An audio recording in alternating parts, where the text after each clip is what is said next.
Hello students, study by method में आपका बहुत बहुत स्वागत है।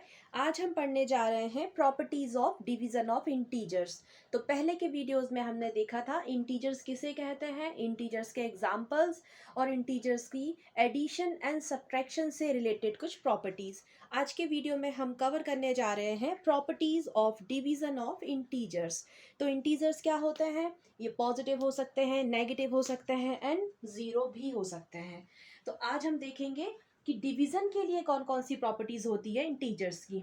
तो पहली प्रॉपर्टी होती है डिवीजन बाय ज़ीरो। क्या होती है बच्चों? Division by zero. तो क्या कहती है ये प्रॉपर्टी? ध्यान से देखिए। डिवीजन बाय ज़ीरो से मतलब है अगर मैं कोई भी इंटीजर लेती हूँ, ठीक है, तो मान के चलिए मेरे पास एक इंटीजर है 2 डिवाइडेड बाय ज़ीरो। तो जब मैं किसी इंटीजर को ज़ीरो से डिवाइड करती हूँ या फिर कोई भी इंटीजर आ जाए उसे आप किससे करते हैं? Divided by zero. तो आपके पास जो आंसर आता है वो क्या होगा? वो होगा इन्फिनिटी या फिर नॉट डिफाइन। ठीक है, इन्फिनिटी या फिर नॉट डिफाइन। इसका मतलब है 2 तो आपके पास क्या है? एक इंटीजर है, बट ज़ीरो मतलब कुछ है ही नहीं, तो आपका आंसर क्या आ जाएगा बच्चों? इन्फिनिटी या नॉट डिफाइन। इसी तरह से अगर मैं इसका उल्टा कर दूं मतलब क्या? Zero divided by 2। 2 मतलब कोई भी इंटीजर आ सकता है यहाँ पर। अब आपका आंसर क्या आ जाएगा? तो अब इस कंडीशन में आपका आंसर आ जाएगा ज़ीरो। क्यों आ जाएगा? क्योंकि आपने ज़ीरो मतलब कुछ है ही नहीं, इसको किससे डिवाइड कर दिया है? किसी भी इंटीजर से। यहाँ पर लिखा है 2, तो आपको आंसर क्या मिल जाएगा बच्चों? ज़ीरो। तो इस प्रॉपर्टी को हम क्या कहते हैं? Division by zero.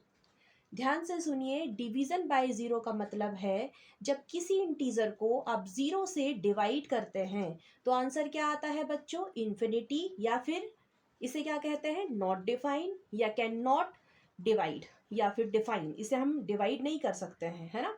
तो जब डिवाइड ही नहीं कर सकते तो आप इसको क्या डिफाइन करोगे? इन्फिनिटी, यही बताओगे ना। तो इसलिए इसे कहा जाता है इन्फिनिटी। और जब आप इसका उल्टा करते हैं मतलब ज़ीरो डिवाइडेड बाय इंटीजर करते हैं, कोई भी इंटीजर, तो आपका आंसर आ जाएगा ज़ीरो ही। ज़ीरो मतलब कुछ है ही नहीं वहां पर, राइट। अब दूसरी प्रॉपर्टी पढ़ेंगे हम। जो सेकंड प्रॉपर्टी होती है डिवीजन की इंटीजर्स के लिए वो होती है डिवीजन आइडेंटिटी। क्या होती है बच्चों? Division identity. तो डिवीजन आइडेंटिटी क्या होती है? देखिए, अगर कोई भी इंटीजर मान के चलते हैं ए एक इंटीजर है, इसे मैं डिवाइड करती हूँ 1 से, तो मेरे पास जो आंसर निकल के आएगा ना बच्चों, वो वही का वही क्या होगा? इंटीजर होगा। फॉर एग्जाम्पल मैं यहाँ ए की जगह पर कोई भी इंटीजर लेती हूँ, जैसे कि मैंने एक इंटीजर लिया 3 डिवाइडेड बाय 1, तो मुझे क्या मिलेगा बच्चों? अभी बताया मैंने आपको, वही इंटीजर मिलता है। क्या मिला आपको? ए का ए ही मिला है, मतलब यहाँ पर 3 था तो माय आंसर इज 3, वही का वही इंटीजर मुझे मिल चुका है। और इस आइडेंटिटी को कहा जाता है डिवीजन आइडेंटिटी। क्या होती है डिवीजन आइडेंटिटी? अगर किसी भी इंटीजर को आप 1 से डिवाइड करते हैं तो जो आंसर मिलता है वो वही इंटीजर मिलता है, और ये उसका एग्जाम्पल है, राइट। तो इसे कहा जाता है डिवीजन आइडेंटिटी। अब जो थर्ड प्रॉपर्टी है वो क्या है? तो उसे कहते हैं क्लोजर अंडर डिवीजन या फिर क्लोजर प्रॉपर्टी। तो हम देखेंगे क्या क्लोजर प्रॉपर्टी डिवीजन की प्रॉपर्टी में आती है, अप्लाई होती है या फिर नहीं। तो चलिए देखते हैं। तो जो थर्ड प्रॉपर्टी है वो है क्लोजर प्रॉपर्टी, राइट। तो जो क्लोजर प्रॉपर्टी है वो क्या कहती है?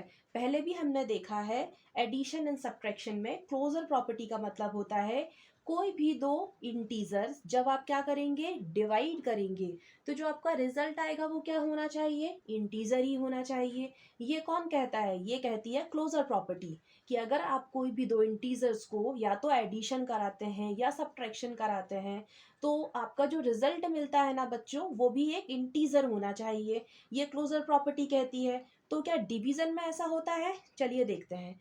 मेरे पास a एक इंटीजर है, इसे मैं डिवाइड करती हूँ b से, तो मुझे क्या मिलना चाहिए बच्चों, एक इंटीजर मिलना चाहिए जिसे मैं नाम देती हूँ c। अब देखते हैं क्या ये कंडीशन सही है डिवीजन के केस में। तो चलिए यहाँ पर मैं लेती हूँ कोई भी नंबर, तो मैं ले लेती हूँ 8 डिवाइडेड बाई 2। अब 8 को 2 से डिवाइड कीजिए तो मेरा आंसर कुछ ऐसा ही आएगा ना, 8 डिवाइडेड बाई 2। तो इसका मतलब क्या हुआ, ये हो गया 4, राइट। चलिए, तो आपको क्या मिला आंसर, 4, है ना। अब देखते हैं कुछ और दूसरा केस। अब यहाँ पर मैं कोई दूसरा केस लेती हूँ, मान के चलते हैं मैं आप कर देती हूँ 2 डिवाइडेड बाई 8। इसका उल्टा कर दिया ना मैंने, तो ये कैसे हो जाएगा 2/8। अब क्या आएगा बच्चों, 2 1 ज़ा 2 एंड 2 4 ज़ा 8। तो अब मेरे पास जो आंसर आया है वो है 1/4। देखिए बच्चों, यहाँ पर 4 आया और यहाँ पर 1/4 आया। अब क्या ये इंटीजर है, इंटीजर्स क्या होते हैं, पॉजिटिव हो सकते हैं, नेगेटिव हो सकते हैं, ज़ीरो हो सकता है। क्या रैशनल के फॉर्म में a अपॉन बी क्या है, एक रैशनल नंबर है ना, तो क्या ये इंटीजर है, नहीं, ये एक रैशनल के फॉर्म में लिखा हुआ है, रैशनल नंबर है। तो अभी यहाँ पे आपको 1/4 कैसा दिख रहा है, फ्रैक्शन के फॉर्म में या रैशनल नंबर के फॉर्म में, तो इसे थोड़ा ना हम इंटीजर कहेंगे। तो यहाँ पर ये जो क्लोजर प्रॉपर्टी है ये अप्लाई नहीं होती है। तो आपको याद रखना है डिवीजन के केस में क्लोजर प्रॉपर्टी अप्लाई नहीं होती है ना। मैं फिर से बता रही हूँ, क्लोजर प्रॉपर्टी डिवीजन के केस में अप्लाई नहीं होती है। क्यों नहीं होती है, देखिए यहाँ पर तो इंटीजर आ गया है ना, पॉजिटिव इंटीजर दिख रहा है 4, ठीक है। बट आपने जैसे ही इसे उल्टा किया 2 डिवाइडेड बाई 8 किया, अब आपको फ्रैक्शन के फॉर्म में मिल गया आंसर। ये थोड़ी ना इंटीजर कहलाएगा, ये तो फ्रैक्शन के फॉर्म में है, रैशनल नंबर के फॉर्म में है, राइट, p/q के फॉर्म में है। इसलिए हम कह सकते हैं कि क्लोजर प्रॉपर्टी डिवीजन के केस में अप्लाई नहीं होती है। चलिए कुछ और प्रॉपर्टी देखते हैं। Commutative property, next one is commutative property. Commutative property, अब हम चेक करते हैं कि क्या कम्यूटेटिव प्रॉपर्टी डिवीजन के केस में काम आएगी, अप्लाई होगी या फिर नहीं होगी। तो सबसे पहले देखेंगे कम्यूटेटिव का मतलब क्या होता है। इसका मतलब होता है रीअरेंज करना, राइट। तो रीअरेंज कैसे किया जाए, मान के चलते हैं ए कोई इंटीजर है डिवाइडेड बाय बी, तो क्या मैं इसे ऐसे लिख सकती हूँ बी डिवाइडेड बाय ए, लिख सकते हैं, रीअरेंजमेंट हुआ ना। कम्यूटेटिव का मतलब भी होता है रीअरेंज करना, ठीक है। अब इसे एक एग्जाम्पल से समझते हैं। मान के चलते हैं यहाँ पर कुछ नंबर लिखा है, जैसे कि 9 डिवाइडेड बाय 3, और ये यहाँ पर हो गया 3 डिवाइडेड बाय 9। तो देखिए दोनों का मतलब क्या होगा, इसका मतलब तो ये हुआ और इसका मतलब ये हो गया। चलिए डिवाइड करते हैं, बहुत सिंपल है, सभी को आता है कैसे करेंगे। और ये क्या हो गया, यहाँ 3 आया और यहाँ 1/3। क्या दोनों आपको एक से दिख रहे हैं, सेम दिख रहे हैं, आंसर्स नहीं दिख रहे हैं ना। तो यहाँ भी तो वही केस हो गया जो अभी थोड़ी देर पहले आपने क्लोजर के लिए पढ़ा था, कि एक तो इंटीजर आ गया था आंसर, बट जो दूसरा था वो फ्रैक्शन के फॉर्म में था। यहाँ भी यही हो रहा है, ये तो ठीक है, चलो पॉजिटिव इंटीजर दिख रहा है बट ये एक फ्रैक्शन के फॉर्म में है। तो हम कह सकते हैं कि यहाँ पर भी ये प्रॉपर्टी काम नहीं आएगी, मतलब डिवीजन के केस में कम्यूटेटिव प्रॉपर्टी अप्लाई नहीं होती, राइट। अब हम और प्रॉपर्टी देखेंगे। तो एक और प्रॉपर्टी है जिसका नाम है एसोसिएटिव, एसोसिएटिव प्रॉपर्टी। क्या मतलब होता है इसका, एसोसिएट करना मतलब कि मिलकर के काम करना या फिर ग्रुपिंग करना। तो कैसे लिख सकते हैं इसे समझने के लिए, मान के चलते हैं हमारे पास 3 इंटीजर्स हैं, तो a divided by b divided by c, again a divided by b divided by c। तो पहले मैं क्या करूँगी, इन दो को ऐसे डिवाइड कर लूँगी, उसके बाद में क्या करने वाली हूँ, इन दो को डिवाइड करती हूँ।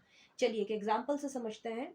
मान के चलते हैं मेरे पास यहाँ पर कोई नंबर है, तो मैं कोई नंबर ले लेती हूँ 2 divided by 10 and divided by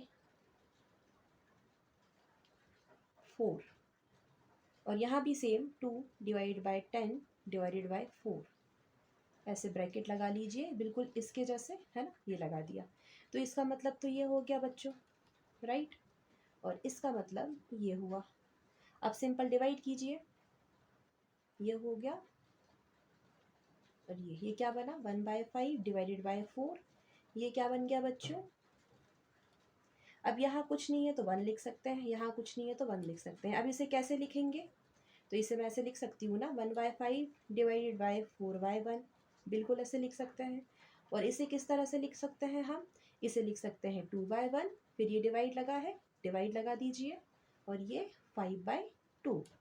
अब नेक्स्ट स्टेप क्या होगी? अब रेसिप्रोकल करते हैं या उल्टा हो जाता है, तो इसे ऐसे लिख सकते हैं ना, 1/5 इंटू 1/4, और ये क्या हो जाएगा 2/1 इंटू 2/5, राइट। ये क्या बन गया? ये 20, और ये क्या हो गया? क्या दोनों आपको सेम दिख रहे हैं? तो नहीं दिख रहे हैं। इसका मतलब ये है एसोसिएटिव प्रॉपर्टी भी डिवीज़न की प्रॉपर्टी में शामिल नहीं है या फिर अप्लाई नहीं हो सकती है। ठीक है, आज के वीडियो के लिए सिर्फ इतना ही। अगर आपको मेरा वीडियो पसंद आया है तो please do like, share and subscribe my channel. आने वाले वीडियो में मैं कुछ क्वेश्चन समझाऊंगी जो कि बेस्ड होंगे property of division of integers पर, कि हम इंटीजर्स का डिवीज़न कैसे करते हैं, उसके कुछ basic sign rule, and division कैसे किया जाता है इंटीजर्स का विद देयर साइंस। तो हम ये समझेंगे, तो आप ज़रूर उस वीडियो को देखिए। जब तक के लिए thank you, bye bye, take care.